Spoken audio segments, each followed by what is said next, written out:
안녕하세요. 저는 평소 사연 열차를 즐겨 듣는 애청자입니다. 제가 오늘 여러분을 찾아뵙게 된 건 기가 막혔던 저희 시댁 인간들의 이야기를 들려드리기 위해서인데요. 시간이 꽤 지난 지금도 그 시댁 인간들만 생각하면 치가 다 떨려옵니다. 얼마나 파렴치한 인간이기에 아직까지 치가 다 떨리는지 한번 들어보실래요? 남편과 저는 대학교 CC로 긴 연애 끝에 결혼까지 하게 된 부부였습니다. 남편에겐 형이 있었는데 시댁에선 그놈의 장남 사랑이 말도 다 하지 못할 만큼 심한 집이었어요. 어느 정도였냐 하면 남편은 학자금 대출을 받아가며 대학교를 다니고 있었고 알바를 쉬지 않고 해도 늘 돈이 없었어요. 그렇다 보니 하고 다니는 행색 역시 변변치 못했기에 저는 당연히 남편의 집이 가난한 줄만 알고 있었죠. 그런데 저의 예상과는 달리 시댁의 형편은 꽤 괜찮은 편이었지만 그 모든 지원을 장남인 시숙에게만 쏟아붓고 있는 상황이더군요. 그러니까 한마디로 남편은 관심 밖의 자식이었던 것이었죠. 처음부터 이토록 차별이 심했던 건 아니었다고 하더군요. 우리 엄마, 나 어릴 때만 해도 나한테도 꽤 잘해주셨어. 초등학교 들어가기 전까진 말이야. 내가 초등학교 들어가기 전에 아버지가 돌아가셨거든? 대장암이었는데 잘 이겨내신다 싶더니 갑자기 돌아가셨어. 그 뒤로 엄마는 형한테 우리 장남, 우리 집 기둥 하면서 의지하기 시작하더니 어느 순간부턴 형만 신경 쓰기 시작하더라고. 뭐 섭섭하지 않았다면 거짓말이지만 그 덕에 내가 생활력 하나는 끝내주잖아. 이렇게 말하며 웃는 남편을 보며 참 마음이 아프더라고요.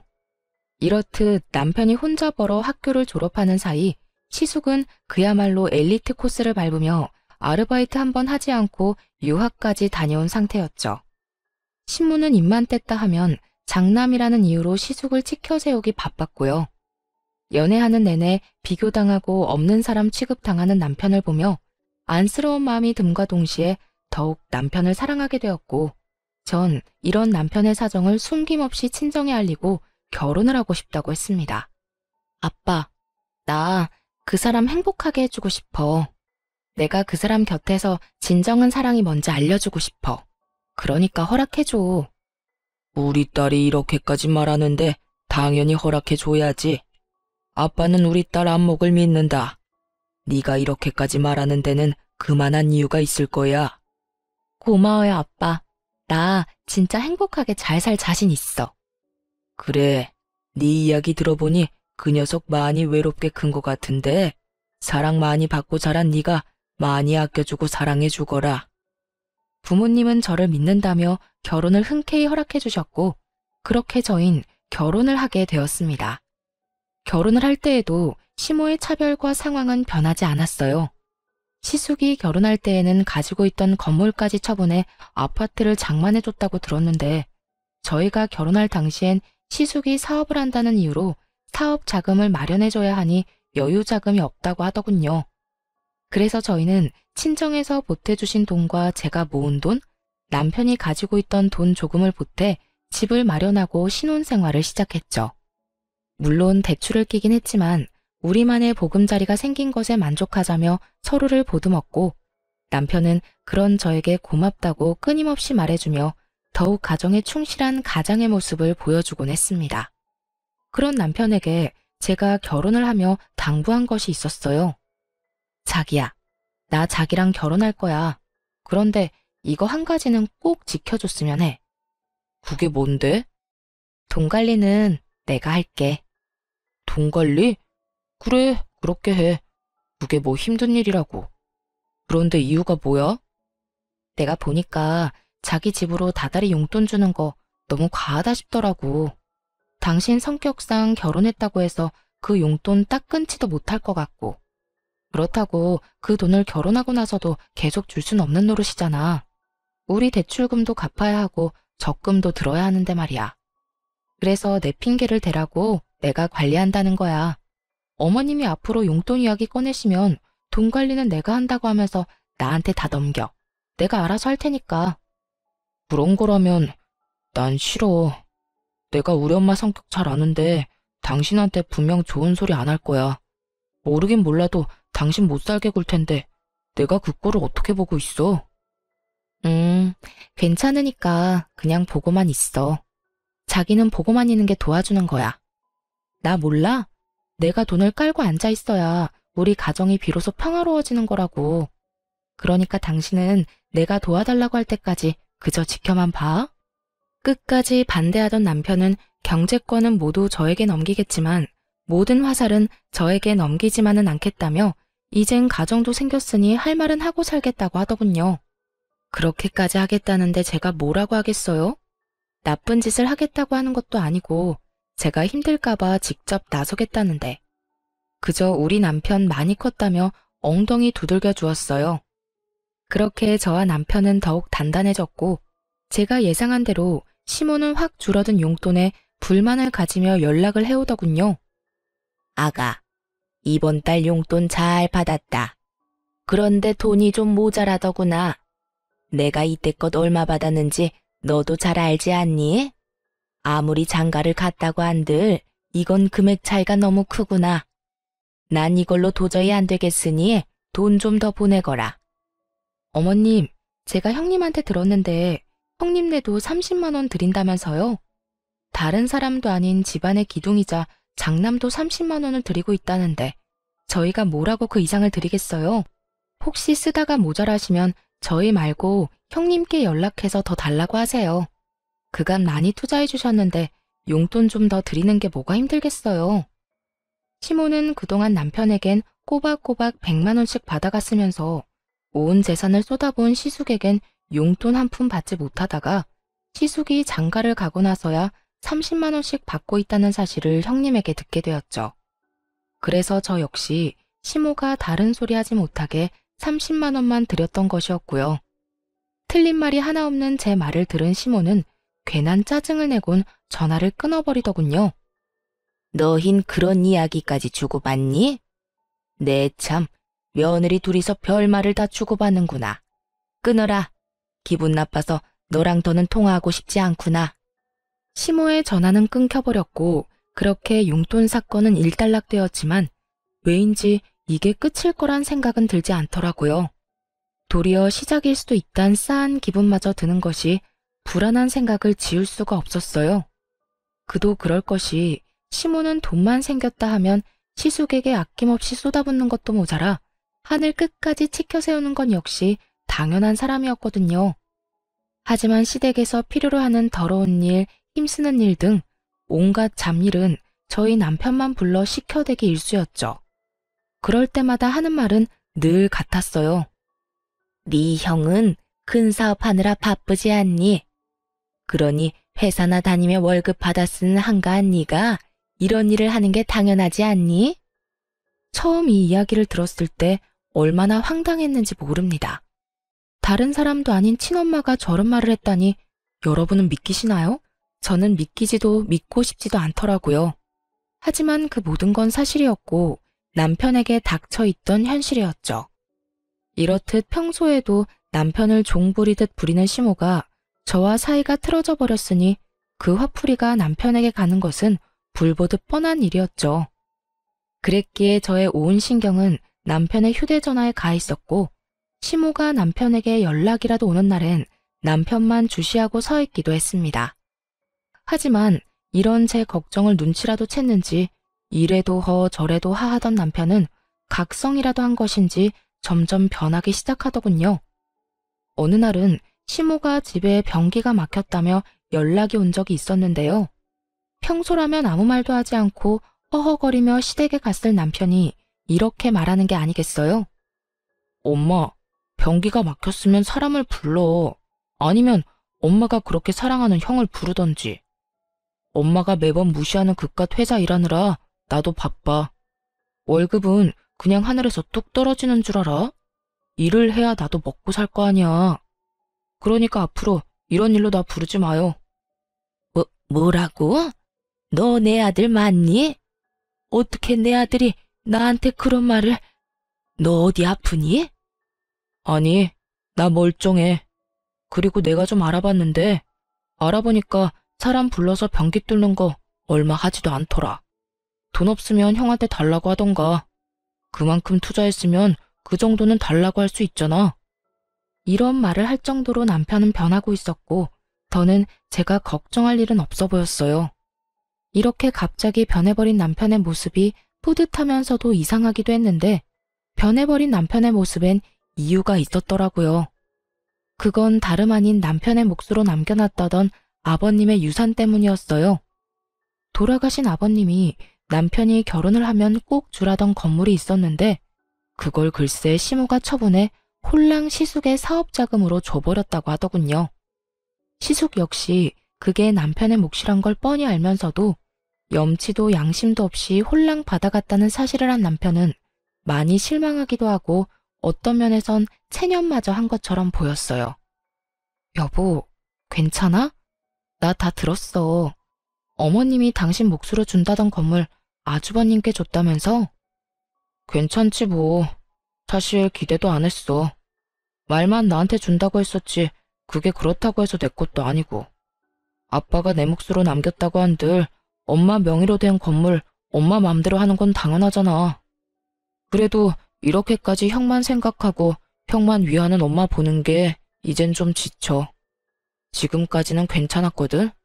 그런데 나 당신 집에 가서 장인어른 장모님한테 부모 사랑이란 걸 받아보니까 아, 이런 게 부모님 마음이구나. 이런 게 사랑이구나 싶더라고. 그런 사랑 받아보니까 이때껏 내가 얼마나 말도 안 되는 무관심 속에서 살아왔는지 알겠더라고. 여보, 너무 속상해하지 마. 지나간 일이야 어쩔 수 없지만 앞으론 내가 당신 많이 사랑해줄게. 나만 믿어. 내가 사랑도 많이 주고 그까짓 건물도 내가 돈 많이 벌어서 사줄게. 물론 대출은 같이 갚아야겠지만. 어이구, 말만 들어도 행복하다. 하여튼 나 이제 엄마나 형한테 큰 기대도 마음도 쓰지 않을 거야. 더는 상처받는 것도 싫어. 앞으론 나 자신하고 당신만 생각하고 할 말도 다 하고 살 거야. 그러니까 이제 당신이 내 뒤에 숨어. 내가 지켜줄 테니까. 든든하다, 우리 신랑. 앞으로 우리 힘내자. 남편은 각성이란 걸 해버린 듯 했고 그런 남편의 모습에 시모와 시숙은 불만을 품기 시작했어요. 어느 날은 시숙이 집에 왔다며 저희까지 당연하듯 집으로 부르더라고요. 시댁으로 갔더니 형님은 친정에 일이 있어서 오지 못했다고 했고 시숙과 시모만이 저희를 기다리고 있더군요. 저녁을 먹자고 해놓고선 재료 준비는커녕 준비할 의지도 보이지 않는 시모를 보며 전 체념을 하고 주방으로 들어가던 그때였어요. 주방으로 들어가는 저를 잡아세운 남편이 시모에게 이렇게 말하더군요. 엄마, 저녁 먹자고 부른 거 아니었어? 그렇지. 시간이 몇 시인데 저녁 먹자고 불렀지. 점심 먹자고 불렀겠어? 시모는 고개를 갸우뚱하며 남편이 그런 질문을 하는 의도를 전혀 모르겠다는 듯 대답했고 남편은 그런 시모를 보며 더욱 화가 난다는 듯 날이 선 목소리로 말하더군요. 그런데 왜 아무것도 없어? 엄마 말대로 지금 시간이 7시가 다 돼가는데 일하는 사람들 불러놓고 아무것도 해놓은 게 없으면 뭘 어떻게 먹자는 거야? 뭘 어떻게 먹긴. 지금부터 우리 며느리가 차리면 되잖아. 아가, 들었지? 벌써 7시가 다 돼간다. 얼른 차리려무나. 우리 장남은 적어도 7시 30분 전까진 밥 먹여야 하니까 서둘러. 제가 무슨 시댁 파출부도 아니고 이게 무슨 상황인가 싶더라고요. 제가 노는 사람도 아니고 퇴근하고 급히 왔는데 시간까지 정해주며 제 남편도 아닌 시숙을 위해 밥을 차리라고 하니 체념됐던 마음에 화르르 분노의 불씨가 커진 듯 이건 아니란 생각이 들었어요. 남편 역시 이런 시모의 태도에 적잖게 화가 난 듯 시모의 말에 반발하고 나서더군요. 엄마, 이 사람도 이래. 이 사람도 지금 퇴근하고 바로 오는 길이라고. 그런 사람이 왜 여기까지 불려와서 형 밥상까지 차려야 해? 그거야 당연히 우리 집에 시집 온 내 며느리니까 그렇지. 그리고 너 말 진짜 웃기게 한다. 형 밥상이라니. 네 마누라가 밥상 차리면 다 같이 먹는 거지 우리 장남 혼자만 먹니? 넌 가만히 있어서 뭐하니? 우리 장남 7시 30분 전까진 밥 먹여야 한다는 말 못 들었어? 엄마, 이 사람 이 집 종노릇이나 하려고 나하고 결혼한 거 아니야. 그러니까 앞으로 가족끼리 식사 자리를 가지려거든 밖에서 외식을 하든지, 그게 아니라면 이 사람이랑 나는 부르지도 마. 엄마가 이 사람한테 이런 식으로 대하는 거 나 싫고 불편해요.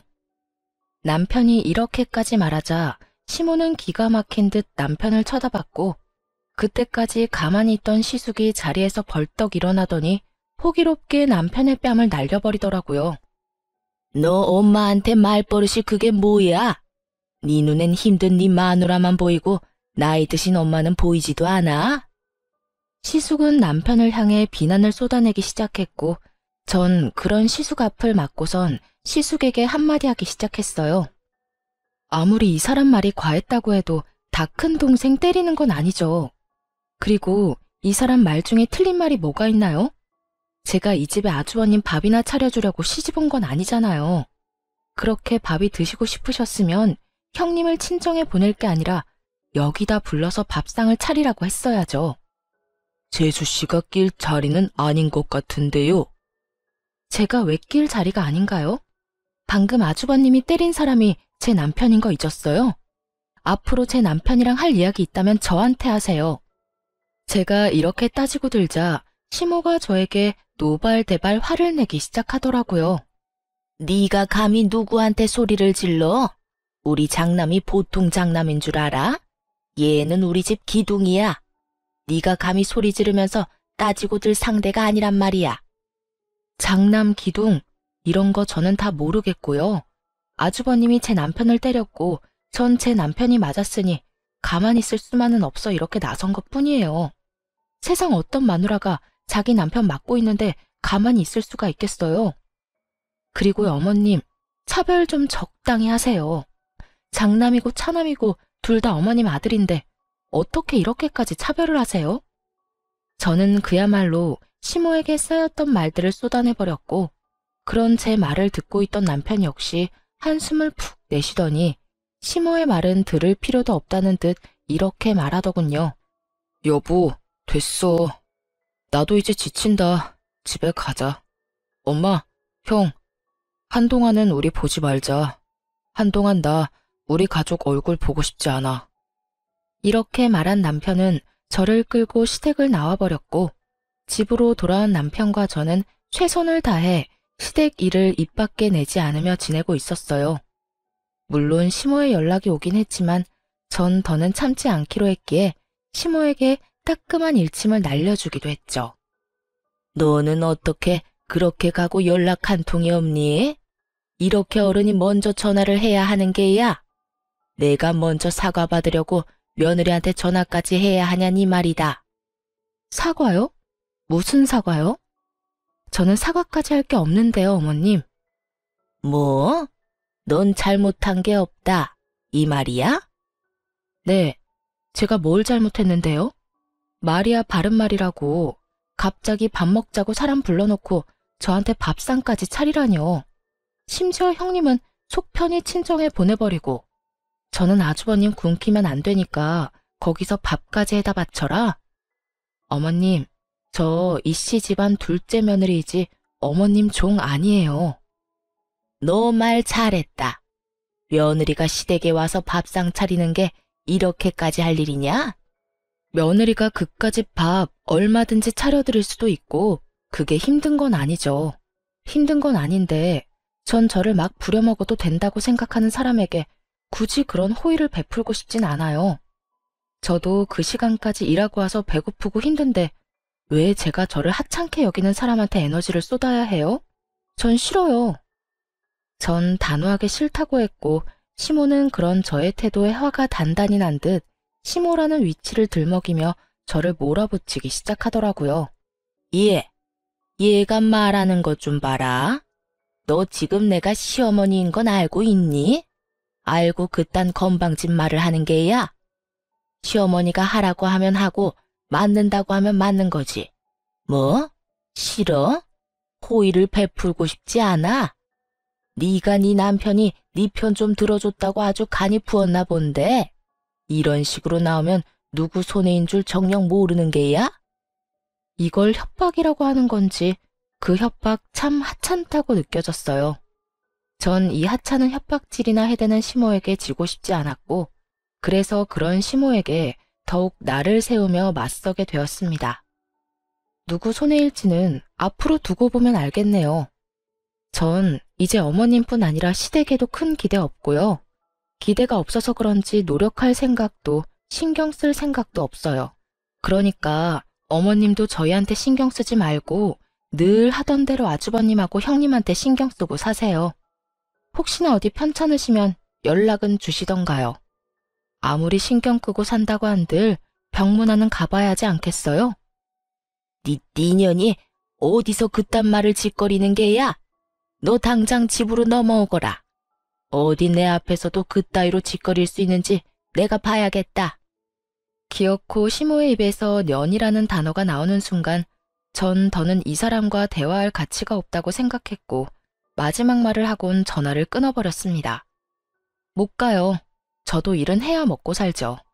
누구랑 다르게 저흰 어머님 도움도 못 받아서 제가 놀고 먹으면 저희 가족 손가락 빨고 살아야 해서요. 그러면 전 끊을게요. 들어가세요, 어머님.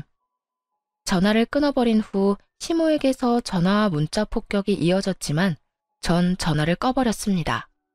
들어봤자 기분만 상하고 봐봤자 눈만 버릴 것이 분명한데 그걸 왜 다 듣고 보고 있겠어요?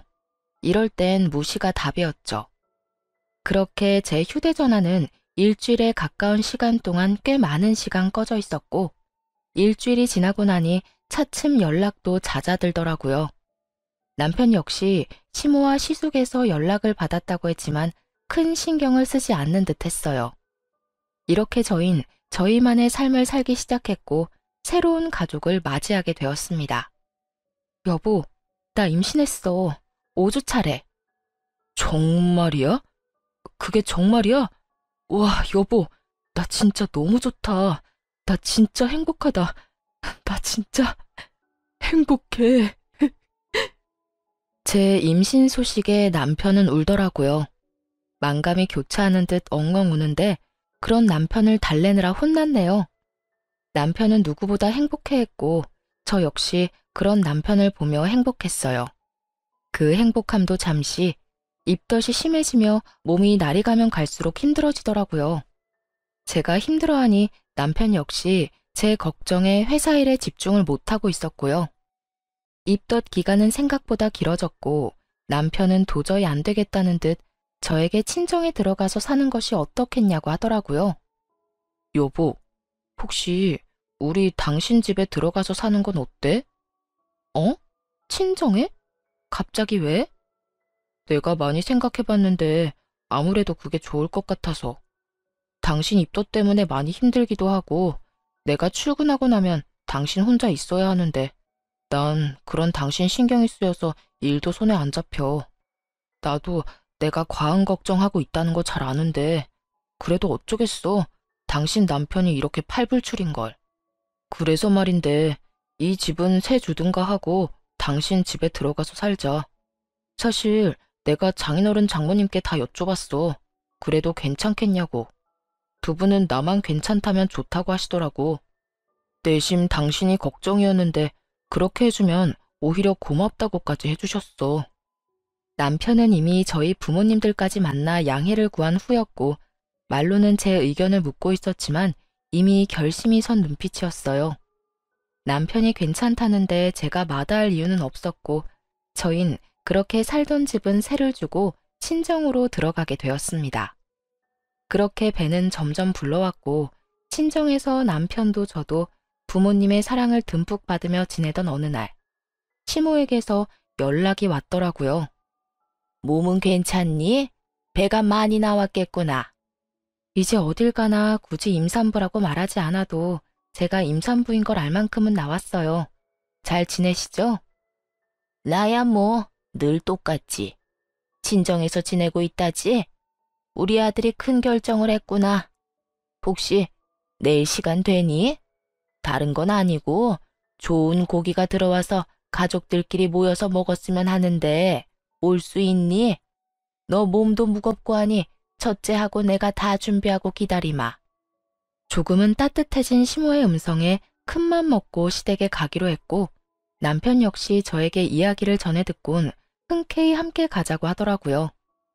남편은 말은 하지 않았지만 내심 이런 연락을 기다렸는지 조금은 들뜬 모습이더라고요. 여보, 어머님이 내일 집으로 오라고 하시네? 뭐? 엄마가? 전화 왔었어? 왜 또 오라고 하던데? 싫다고 했지? 아니, 간다고 했는데. 왜? 어머님이 좋은 곡이 들어와서 가족끼리 다 모여서 먹고 싶으시대. 나 몸도 무겁고 하니까 음식 준비도 어머님이랑 형님이 다 할 테니 우린 몸만 와서 맛있게 먹기만 하라고 하시던데. 그래? 그러면 가볼까? 이렇게 말한 남편은 콧노래까지 부르며 온 집을 누비고 다녔고 그 모습을 보는 저 역시 참 행복했어요. 그렇게 기대와 행복으로 가득한 밤이 지나고 저흰 약속한 시각에 맞춰 시댁으로 갔습니다. 시댁에 들어서니 시모가 말했던 것처럼 거하게 수라상이 차려있더라고요. 우와, 이게 다 뭐예요? 이걸 두 분이서 준비하신 거예요? 그럼 어머님이랑 내가 솜씨발휘 좀 했지. 배고프지? 얼른 앉아. 고기도 엄청 좋은 고기야. 앉아서 얼른 먹어. 그래, 둘째 얼른 앉아서 먹거라. 임신했을 땐 뭐든 잘 먹어야 너도 아기도 건강한 법이다. 그래요. 재수씨 얼른 앉으세요. 재수씨가 얼른 앉아야 우리도 먹어요. 너도 그렇게 서 있지만 말고 얼른 앉아. 시모를 비롯한 형님과 시숙은 과하게 남편과 저에게 친절을 베풀었고 그런 그들의 모습에서 전 불길한 기분을 지울 수가 없었어요. 하지만 세 사람은 아무런 말도 하지 않고 있었고 그저 웃으며 밥만 먹으니 저 혼자 이상한 기분에 휩쓸려 뚱하니 있을 수는 없는 노릇이었죠. 그래서 저 역시 애써 웃으며 식사 자리를 이어나갔고 대충 분위기를 맞춰주며 식사 자리를 마치게 되었습니다. 맛있지만 불편한 식사 자리가 끝이 나고 뒷정리를 하고 나니 다들 무거운 분위기로 거실에 둘러앉아 있더라고요. 저와 남편은 대충 자리를 잡고 앉았고 저희가 자리를 잡고 앉자 시모는 준비했던 말을 꺼내기 시작하더군요. 친정에서 지내는 건 어떠냐? 입덧은 좀 어떻고?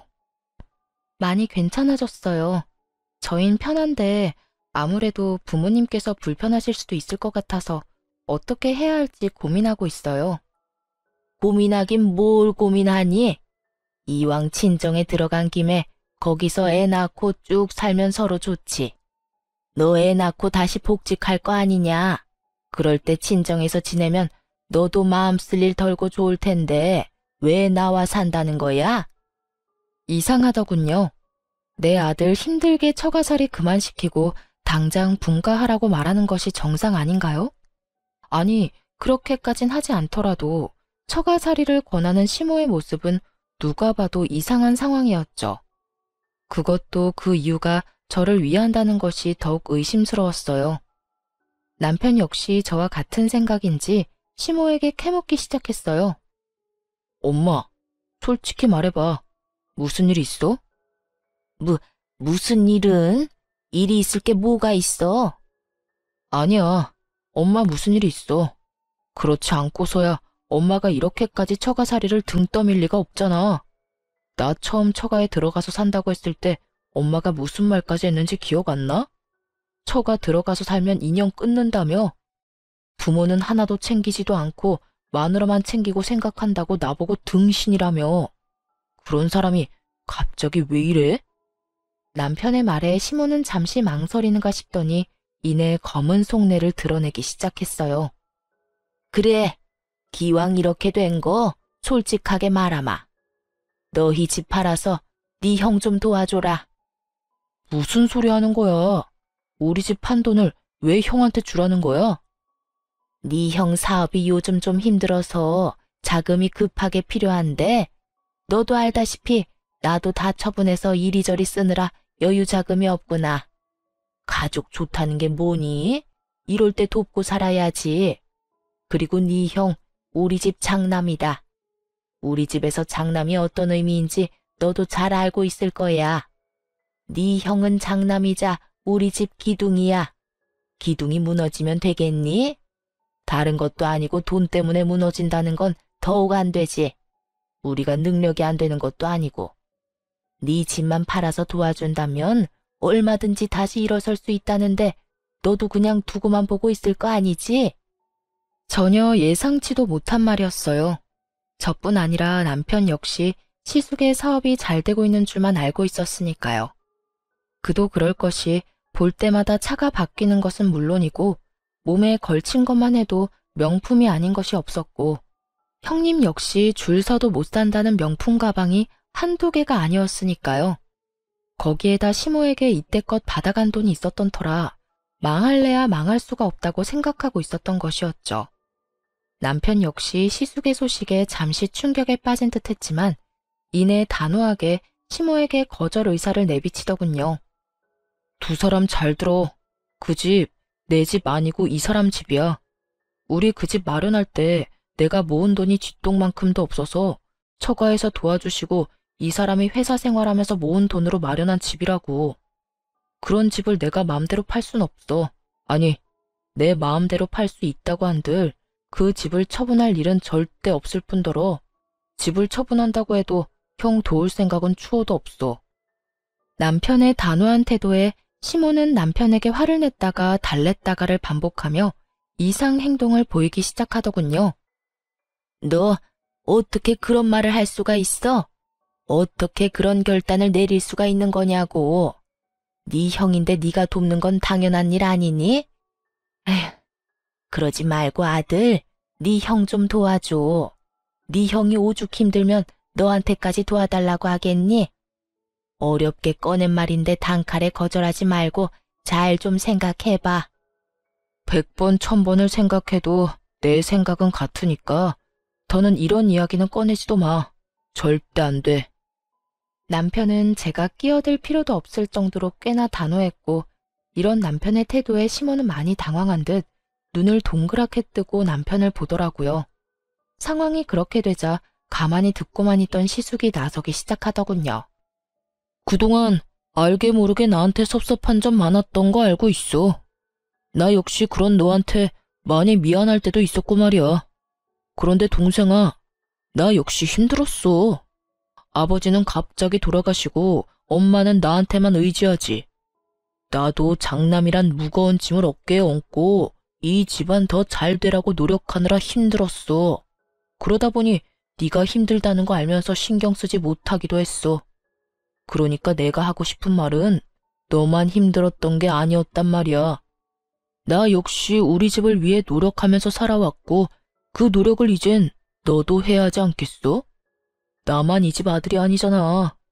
이 집이 잘 되기 위해선 내 사업이 잘 돼야 하는 건 당연한 일이고 그러기 위해선 네 도움이 필요해. 그러니까 네가 형을 좀 도왔으면 해. 이젠 네가 희생을 좀 하란 말이야. 남편은 시숙의 말이 끝나자마자 헛웃음을 웃어 보이더라고요.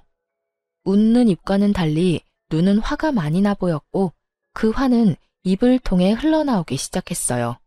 잔말 말고 돈이나 내놓으란 개소리 참 정성스럽게도 포장한다. 입 안 아파? 힘들긴 힘든가 보네. 돈 내놔 하면 끝날 말을 너도 힘들었니 나도 힘들었다. 내가 희생한 만큼 너도 희생해라. 이딴 식으로 길게 포장질까지 하는 걸 보면 말이야. 남편의 말이 끝나는 순간 시숙은 남편의 멱살을 잡아버렸고 남편 역시 시숙의 멱살을 잡아버렸습니다. 이 자식이 감히 내 멱살을 잡아? 시숙은 남편이 자신의 멱살까지 잡았다는 사실을 참을 수 없다는 듯 남편의 뺨을 때려버렸고 형이 뭔데 날 때려? 난 손이 없어서 가만히 있는 줄 알아?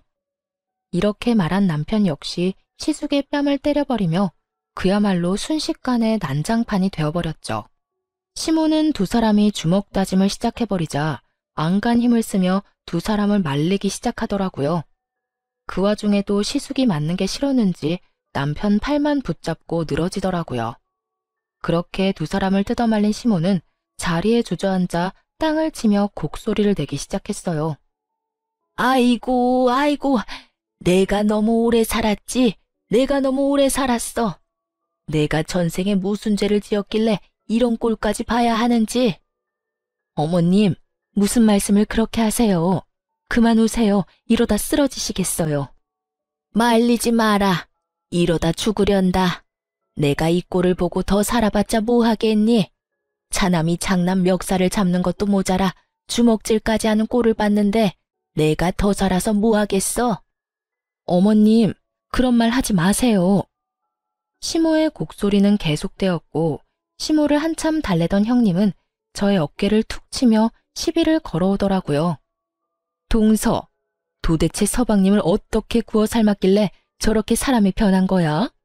무슨 말로 어떻게 현혹했길래 어머님, 형 말이라면 군말 안 하고 따르던 사람이 형 멱살 잡는 것도 모자라 주먹 다짐까지 하는 거냐고.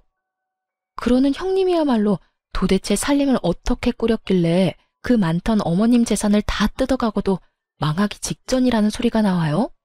하긴 안 봐도 뻔하긴 하네요. 다 망해가서 동생한테 돈이나 구걸하는 이런 상황에서도 그 많은 금반지에 목걸이까지 끼고 명품 가방이나 메고 온 꼴을 보니까 말이에요. 그것만 다 팔아도 살림이 좀 나아질 텐데 그놈의 사치는 어떻게 해도 고쳐지지가 않나 봐요.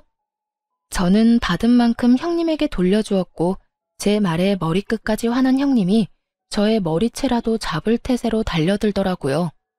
전 그런 형님의 행동에 순간적으로 제 배를 꽉 끌어안고선 그대로 형님을 발로 걷어차버렸어요.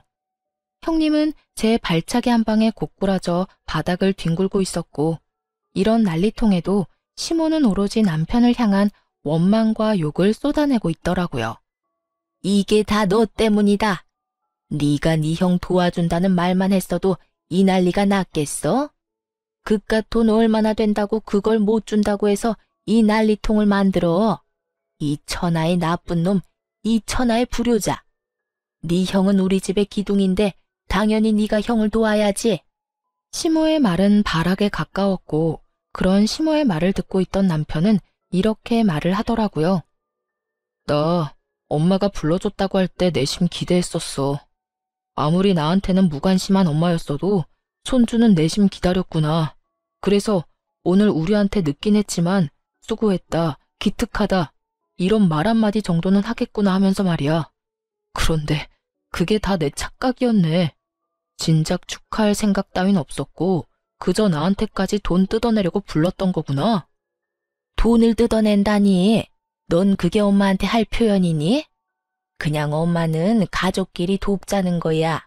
하물며 네 형은 우리 집 가장이니까 당연히 가족들이 도와야지. 그놈의 장난 타령 좀 그만해. 그리고 내가 이 집 가족이긴 해? 언제부터 내가 이 집 가족이었어? 난 나 혼자 컸어. 나 혼자 다 해결하고 나 혼자 다 벌어쓰고. 형은 좋은 옷, 좋은 도시락 싸들고 다닐 때 나는 다 해진 옷, 집에서 먹다 남은 반찬 혼자 도시락통에 담아서 다녔다고. 그마저도 없을 땐 그냥 굶었어. 그런데도 내가 가족이야? 누가 그러고 다니라고 했어? 도시락 그까짓 거 싸달라고 하지 그랬어. 엄마, 다른 엄마들은 싸달라고 하기 전에 다들 싸줘. 그렇지 않으면 자기 자식은 쫄쫄 굶어야 하니까. 아, 다 됐어. 다 됐고 앞으로 저 이 집이랑 무관한 사람으로 살 테니까 다신 연락하지 마세요. 아니, 애초에 없는 사람이다 하고 살아요. 지금까지 그래왔던 것처럼. 제가요, 그래도 마지막으로 엄마를 위해서 한마디만 할게요. 형이 아무리 힘들다고 죽는다고 우는 소리에도 이 집은 넘기지 말고 죽을 때까지 가지고 있으세요. 이 집마저 형한테 넘기면 엄마 오갈 데 없어지는 건 물론이고 한평생 한 번도 해본 적 없는 고생 노후에 다 하게 될 테니까요. 여보, 가자. 저는 남편의 손을 잡고 시댁을 나와버렸고 그 후론 정말 시댁과의 연을 끊고 살았습니다. 한동안 남편의 마음은 뒤숭숭해 보였지만 일정 시간이 지나자 안정을 되찾아가는 듯 했어요. 아니, 도리어 좀 더 밝은 모습을 보이기도 했어요. 그러던 어느 날 잊고 지내던 형님에게서 연락이 오더라고요. 동서, 잘 지냈어? 저야 뭐 잘 지내죠. 그런데 무슨 일이세요?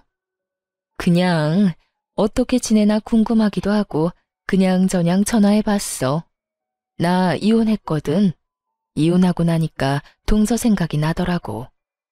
갑작스러운 이혼 소식에 좀 당황스럽더라고요. 다른 건 몰라도 형님과 시숙 사이는 때론 제가 부러울 정도로 좋았기에 더욱 의아하더군요. 이혼이요? 갑자기 이혼이라니, 왜요? 그게 결국 어머님 집까지 팔아서 새로운 사업을 시작했는데 그거마저 망해버렸어. 이것저것 손대는 거마다 망해버리니까 그 사람도 편해버리고 나도 그런 남자 옆에서 고생하면서 살기 싫어서 이혼했어. 동서도 없는 마당에 어머님은 내가 모셔야 하는 건 불보듯 뻔한 일이고 난 아무리 남편을 사랑해도 시집살이는 살기 싫거든. 그래서 이혼했지 뭐. 들어보니 시숙은 결국 시모에게 집까지 요구하게 되었고 시모는 남편의 충고에도 불구하고 집까지 팔아 그 빌어먹을 장남의 사업 자금을 대주었던 것이었어요. 하지만 그 사업마저 결국 망해버렸고 시숙은 빚쟁이가 되어버렸다고 하더군요. 돈도 없는데 시모까지 모실 상황이 된 형님은 시숙을 버리기로 결정한 것이었죠. 어찌되었든 이혼하고 나니까 동서 생각 많이 나더라. 그동안 내가 미안했어. 이 말하고 싶어서 전화했어. 그러면 잘 지내. 그렇게 전화는 끊어졌고 그 뒤 시모의 소식이 들어오더라고요. 시모는 그나마 조금의 생각은 있었는지 방 얻을 정도의 돈은 따로 남겨뒀다고 하더군요. 그래서 그 돈으로 작은 집에 월세로 살고 있다는 소식을 들을 수 있었어요. 시숙은 빚쟁이에게 쫓겨다니느라 연락도 되지 않는 상태라고 하고요. 전 이런 소식을 남편에게 알릴까 말까 고민을 하다 남편에게 털어놓기로 했습니다. 여보, 어머님 소식 들었는데 어머님 결국 집까지 다 처분해서 아주버님 사업자금 대주고 지금은 월세 얻어서 혼자 지낸다고 하더라. 아주버님은 사업 망하고 이혼했다고 하고 요즘은 빚쟁이한테 쫓기느라 연락도 안 된대. 그래? 내가 그럴 줄 알았어. 그래서 내가 집만큼은 지키라고 한 건데 하여튼 그놈의 장남이 뭐라고 그렇게까지 하는 건지 난 도저히 이해가 안 된다. 난 당신한테 그렇게 했다는 게 더 이해가 안 돼. 그렇게 생각하면 끝도 없지 뭐. 이미 흘러간 일이고 난 신경 안 써. 그래. 그런데 당신 괜찮아? 어머님 저렇게 혼자 둬도 되겠어? 계속 신경 쓰이지 않을까? 전혀 신경 안 쓰인다고 하면 거짓말이겠지. 그런데 그렇다고 해서 모시고 산다거나 다시 왕래하고 살고 싶을 만큼 신경 쓰이진 않아. 그런 감정도 남아있지 않고. 난 내가 할 수 있는 도리는 다 했다고 생각하고 그만큼 내가 할 수 있는 최대한의 노력 역시 다 했다고 생각해. 그러니까 앞으로는 나를 위해, 당신을 위해 살 거야. 그래, 당신이 그렇다면 나도 신경 쓰지 않을게. 그래, 신경 쓰지 마. 우리 엄마 그렇게 약한 사람 아니야. 살 곳 있으면 다 된 거지 뭐. 먹고 살 게 없으면 뭘 해서든 먹고 살 방도를 찾을 사람이니 우린 우리만 신경 쓰면서 잘 살자. 그 후론 저인 시댁 이야기는 전혀 꺼내지 않았고 시간은 흘러 무사히 아기를 출산했습니다. 저인 여전히 친정에서 지내고 있어요. 출산을 하고 아기가 밤낮 없이 울어대는 탓에 행여 부모님이 힘드실까봐 다시 나갈까 고민했었는데 이런 고민을 하고 있다는 사실을 안 부모님이 저의 앞으로 맞고 서서 이렇게 말씀하시더라고요. 나가긴 어딜 나가? 내가 우리 손주 앉는 날만 기다리며 너희 닭살 떠는 꼴을 보면서도 참고 살았는데. 그러게 말이에요. 너희 닭살 떠는 꼴이 보기 좋아서 참고 산 줄 아니? 다 우리 손주 품에 끼고 살려고 참을인 새기면서 참았어. 드디어 우리 손주가 이렇게 왔는데 어딜 쏙 데리고 나가려고? 아니, 저흰 장인어른 장모님 힘드실까봐 그렇죠. 저희야 여기서 계속 살면 좋죠. 아시잖아요. 제가 장인어른 장모님 부모님처럼 생각하는 거. 그런데 애가 울어도 너무 우니까 죄송해서. 그런 소리 하지 말게. 애가 울어서 애지 울지 않고 웃고만 있으면 그게 무슨 애야. 그러니까 그런 말 하지 말고 조금 더 이 집에서 살아. 나도 뒤늦게 아들도 생기고 손주도 생겨서 행복한 이 기분 더 느끼고 싶으니까. 부모님은 저희를 붙잡아 주셨고 그 덕에 저흰 친정에서 지내며 더욱 행복한 나날들을 보내고 있습니다. 남편은 이제야 자신에게도 진정한 부모님과 가족이 생겼다며 더없이 행복하다고 해주고 저 역시 그런 남편을 보며 행복을 느낍니다. 요즘 제가 남편을 너무너무 사랑하는 것이 확실하다는 걸 느낍니다. 이토록 사랑하는 남편을 앞으로도 더욱 행복하게 만들어주기 위해 더 열심히 사랑하며 잘 살아보려고요. 저의 긴 사연도 끝이 났네요. 처음 사연을 쓰기로 마음먹었을 때 이런저런 생각이 많이 들었어요. 아무래도 부모와의 연을 끊는다는 것이 자랑할 만한 일도 아니고 듣기 좋은 이야기도 아니니 고민이 많이 되더라고요. 하지만 사연 열차에서 여러 사연들을 들으며 여러분이 그렇듯이 저 역시 깨달은 바가 컸기에 저도 용기를 내 사연을 쓰게 되었어요. 제 사연으로 누군가에게 깨달음까진 줄 순 없겠지만 저와 비슷한 일로 힘들어하시는 분께 다른 길도 있다는 걸 알려드릴 순 있을 테니까요.